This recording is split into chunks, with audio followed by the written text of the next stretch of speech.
Hi friends, welcome to Tanu Cooking Hut. ನಮ್ಮ ಉತ್ತರ ಕರ್ನಾಟಕದಲ್ಲಿ ವಿಶೇಷವಾಗಿ ಹಬ್ಬ ಮತ್ತು ಜಾತ್ರೆ ಹಾಗೂ ದೇವಸ್ಥಾನಗಳಲ್ಲಿ ನೈವೇದ್ಯಕ್ಕಾಗಿ ಮಾಡುವ ಸಿಹಿ ಅಡಿಗೆಗಳಲ್ಲಿ ಇದು ಒಂದಾದ ಗೋಧಿ ಹುಗ್ಗಿ ಅಥವಾ ಗೋಧಿ ಪಾಯಸ ಮಾಡ್ತಿದ್ದೀನಿ. ನೋಡೋಣ ಬನ್ನಿ. ಇದು ಗೋಧಿ ನುಚ್ಚು. ಗೋಧಿ ನುಚ್ಚಲ್ಲಾದರೂ ಮಾಡಬಹುದು, ದೊಡ್ಡ ಗೋಧಿಯಲ್ಲಾದರೂ ಮಾಡಬಹುದು. ಗ್ರಾಸರಿ ಶಾಪಲ್ಲಿ ಕೇಳಿ ಗೋಧಿ ನುಚ್ಚು ಸಿಗುತ್ತೆ. ನಾನಿಲ್ಲಿ 1/4 kg ಗೋಧಿ ನುಚ್ಚು ತಗೊಂಡಿದ್ದೀನಿ. ನೀರು ಹಾಕಿ 2 ಬಾರಿ ಚೆನ್ನಾಗಿ ತೊಳೆದು 4 ರಿಂದ 5 ಗಂಟೆ ನೆನೆ ಇಡಬೇಕು. ಬೆಳಗ್ಗೆ ಮಾಡ್ತೀನಿ ಅಂದರೆ ರಾತ್ರಿನೇ ನೆನೆ ಇಡಬೇಕು. ನೋಡಿ, ನೆಂದು ಈ ಥರ ಮೆತ್ತಗಾಗಬೇಕು. ಹೀಗೆ ಪ್ರೆಸ್ ಮಾಡಿದರೆ ನೋಡಿ ಮೆತ್ತಗಿರಬೇಕು. ನೋಡಿ, ಈಗ ಇದ್ರ ಮೇಲಿನ ನೀರನ್ನು ತೆಗೆದು ಇದರಲ್ಲಿ ಅರ್ಧ ಗೋಧಿ ನುಚ್ಚನ್ನು ರುಬ್ಕೊಳ್ಬೇಕು. ಒಂದು ಮಿಕ್ಸಿ ಜಾರಿಗೆ ಅರ್ಧ ಗೋಧಿ ನುಚ್ಚು ಹಾಕಿ ಸ್ವಲ್ಪ ನೀರು ಹಾಕಿ ನುಣ್ಣಗೆ ರುಬ್ಕೊಳ್ಬೇಕು. ನೋಡಿ, ಅರ್ಧ ಅಷ್ಟೇ ಹಾಕಿದ್ದೀನಿ. ಈಗ ಇದಕ್ಕೆ ಸ್ವಲ್ಪ ನೀರು ಹಾಕಿ ನುಣ್ಣಗೆ ರುಬ್ಕೊಳ್ತಿದ್ದೀನಿ. ನೋಡಿ, ಈಗ ರುಬ್ಬಾಗಿದೆ. ಈ ಥರ ಹಾಲು ಬರುತ್ತೆ ಮೇಲೆ. ಈಗ ಇದನ್ನು ಸ್ಟ್ರೈನರಲ್ಲಿ ಸೋಸ್ಕೊಳ್ಬೇಕು. ನೋಡಿ, ಈ ಥರ ಚೆನ್ನಾಗಿ ಸೋಸ್ಕೊಳ್ಳಿ. ಮೇಲೆ ಸ್ವಲ್ಪ ನೀರು ಹಾಕಿ ಇನ್ನೂ ಸ್ವಲ್ಪ ಹಾಲು ತೆಗೀರಿ ಬರುತ್ತೆ. ಈಗ ಒಂದು ಸ್ಪೂನಿಂದ ಈ ಥರ ಮಿಕ್ಸ್ ಮಾಡಿ ಹಾಲೆಲ್ಲ ಸೋರುತ್ತೆ. ಈ ಥರ ಹಾಲು ತೆಗೆದು ಗೋಧಿ ಹುಗ್ಗಿ ಮಾಡಿದರೆ ತುಂಬ ರುಚಿಯಾಗುತ್ತೆ. ನೋಡಿ, ಈಗ ಚೆನ್ನಾಗಿ ಈ ಥರ ಹಾಲೆಲ್ಲ ತೆಗೀರಿ. ಈ ಮೇಲಿನ ತರಿಯನ್ನು ಬಿಸಾಕ್ಬೇಡಿ, ಹಾಗೆ ಇಡಿ. ನೋಡಿ, ಈಗ ಹಾಲೆಲ್ಲ ತೆಗೆದಾಗಿದೆ. ಈ ಥರ ಮೇಲೆ ತದಿ ಉಳಿದಿರುತ್ತೆ. ಈಗ ಗ್ಯಾಸ್ ಆನ್ ಮಾಡಿ ಒಂದು ದೊಡ್ಡ ಪಾತ್ರೆಗೆ 1.5 ಲೀಟ್ರ್ ನೀರು ಹಾಕಿ. ನೋಡಿ, ಈಗ ಈ ನೀರು ಚೆನ್ನಾಗಿ ಕುದಿಬೇಕು. ಲಿಡ್ ಕ್ಲೋಸ್ ಮಾಡಿ. ಈಗ ನೀರು ಕುದೀತಿದೆ. ಅರ್ಧ ತೆಗೆದಿಟ್ಟ ಗೋಧಿ ನುಚ್ಚನ್ನು ಹಾಕ್ತಿದ್ದೀನಿ. ಇದಾದ್ಮೇಲೆ ರುಬ್ಬಿ ಹಾಲು ತೆಗೆದ ಮೇಲಿನ ಗೋಧಿ ತರಿಯನ್ನು ಸಹ ಇದಕ್ಕೆ ಹಾಕಬೇಕು. ನನ್ನ ಚಾನಲ್ಗೆ ಇನ್ನೂ ಸಬ್ಸ್ಕ್ರೈಬ್ ಆಗಿಲ್ಲ ಅಂದರೆ ಈಗಲೇ ಪಕ್ಕದಲ್ಲಿರೋ ಬೆಲ್ ಬಟನ್ನ ಪ್ರೆಸ್ ಮಾಡಿ. ನಂತರ ಒಂದು ಮುಷ್ಟಿಯಷ್ಟು ಕಡಲೆಬೇಳೆ ಹಾಕಿ ಚೆನ್ನಾಗಿ ಮಿಕ್ಸ್ ಮಾಡಿ.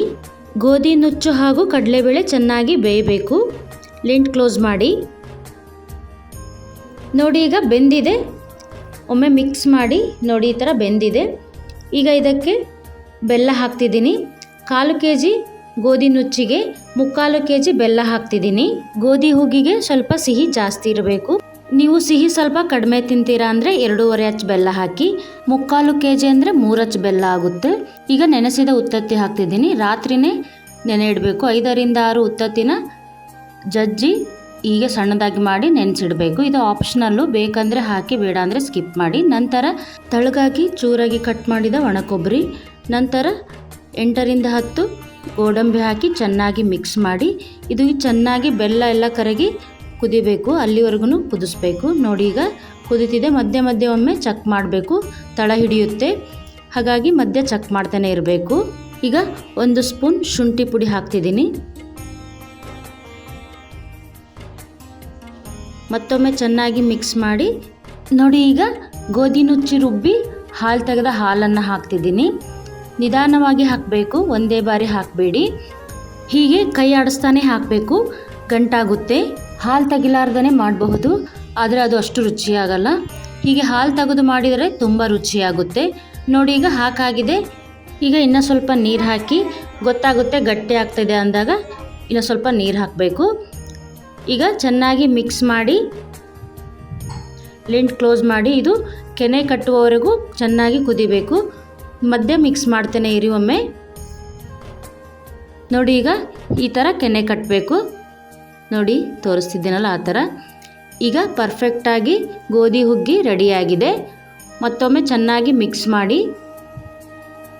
ತಳದಲ್ಲಿ ಗಟ್ಟಿಯಾಗಿರುತ್ತೆ, ಹಾಗಾಗಿ ಒಮ್ಮೆ ಚೆನ್ನಾಗಿ ಮಿಕ್ಸ್ ಮಾಡಬೇಕು.